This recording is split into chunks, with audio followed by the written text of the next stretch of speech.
Hello and welcome back. This is another setup video for Nescom Control-C. This particular video is setting up Pro Tools in S6, and it's assumed you've already set up the Mac. There was another video that this follows.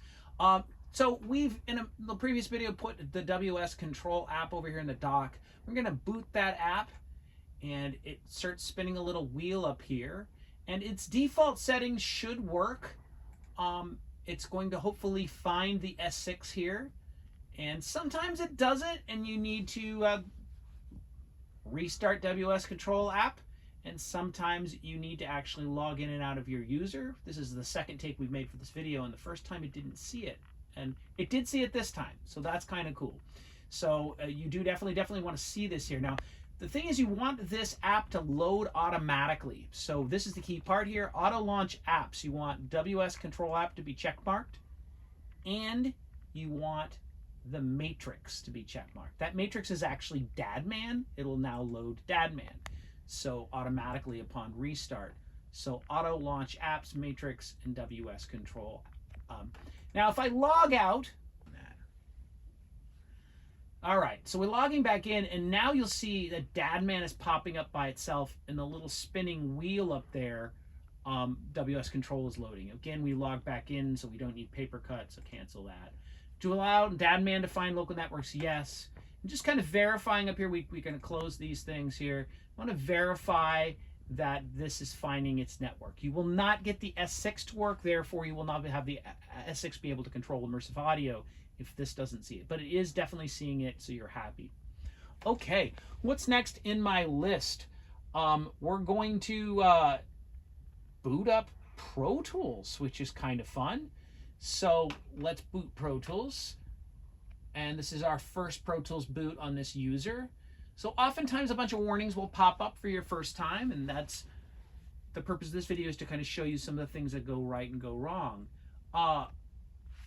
Yes, please say okay and allow audio input for Pro Tools, allow access to the microphone, allow it to find local networks. Just basically say yes to everything and you'll be fine. And when it asks you to put in your credit card, do it. It's going to ask you to select a playback engine on your first boot up. You want to select HDX. That's the key. All of our goodies are connected to HDX.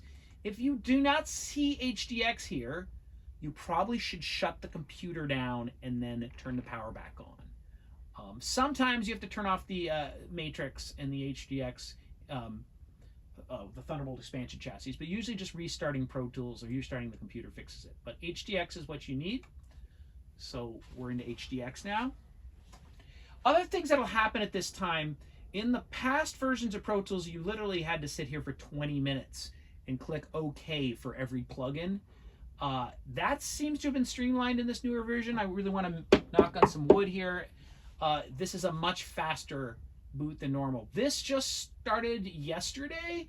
I think it'll be fixed by the time you get here. I'm going to say quit because for whatever reason the Arouser iLok asset has disappeared from the iLok, and I will fix that myself. It's asking Waves wants access. Yep, give it access. Give it access. You may have some pop-ups that ask you, that tell you that MIC DSP plugins will last to a certain date. You will have to click OK on those. Although they've been pretty good on this particular time around, I'm not seeing those. Do you want to save data out of Avid? Yes, give them your soul. Sell your soul. It's telling us right now the Arouser plugin is going to be sent away. We don't want to do that. And we're in Pro Tools. This is Pro Tools version 2025 V6. It starts with this window. Do you want to make a new session? Sure, I want to make a new session. Name it whatever you want it to. You do want to work at 48 kilohertz in this room because Dadman defaults to 48 kilohertz. If you want to work on other sample rates, you'll have to go to Dadman and adjust that. So this is fine. I normally work at 24-bit, not float. And create. We'll make this session here, open it up. And going back up here to setup and going to go to playback engine, you should see HDX. I'm going to take the hardware buffer size and make it as high as it will go. We're mixing in this room, so a longer buffer, it just makes it slightly delayed when you press play, but it lets you run more plugins and stuff. The other default settings here are fine. They have other purposes. You may want to turn on the video engine. If you're going to do post projects, if you're in hybrid, you will. I'm not going to click that at the moment because it takes a minute for it to load, and it will automatically do that when you load a file with video anyway. So I'm okay there. And now we looked at Playback Engine. Let's look at hardware and see what's connected. And this is key here. You can see the matrix is connected. This tells us we're talking to our interface.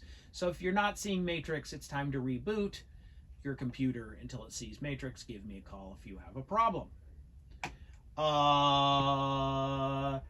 Delay compensation is usually on by default. You always want that on.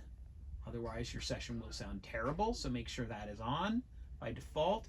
Everybody's got their own preferences on Pro Tools that they like certain ways. Here's a few critical ones.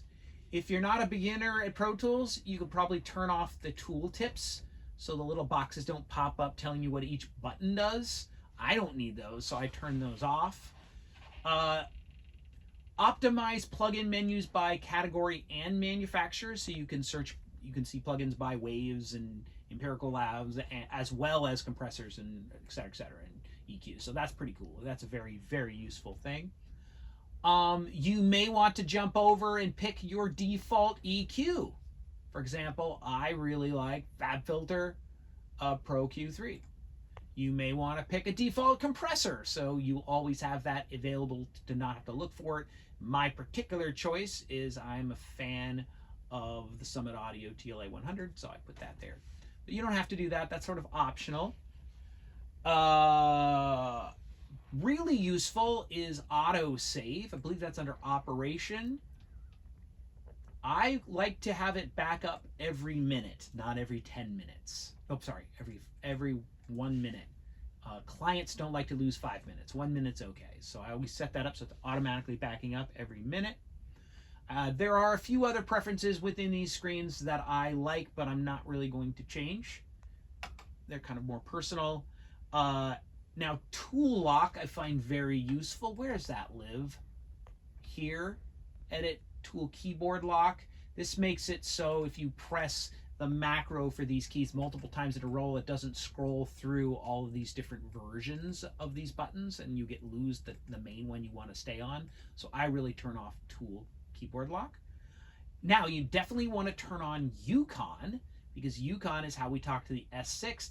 To do UConn, over here, drop down window upper right, make sure you can see UConn, and we're actually not seeing it. It's off screen somehow. There it is. Press on it, this turns it on, and this is how it talks to the S6. If it's green, it's talking to the S6. Allow it to talk to the S6, say yes. And now here's the magic test. If I make 16 faders, do they pop up on the S6? Haha, they popped up on the S6. So this will probably be the first and only time this semester the console works. But hey, it's been working great the last week. I just set it up and I'm very happy with it. And as I said earlier, make sure your Pro Tools sessions are 48 kilohertz. It won't pass audio at 44.1 unless you go to DADMAN and change that. I have another video for DADMAN in a moment, but that's the main Pro Tools setup stuff. So see you in the next video.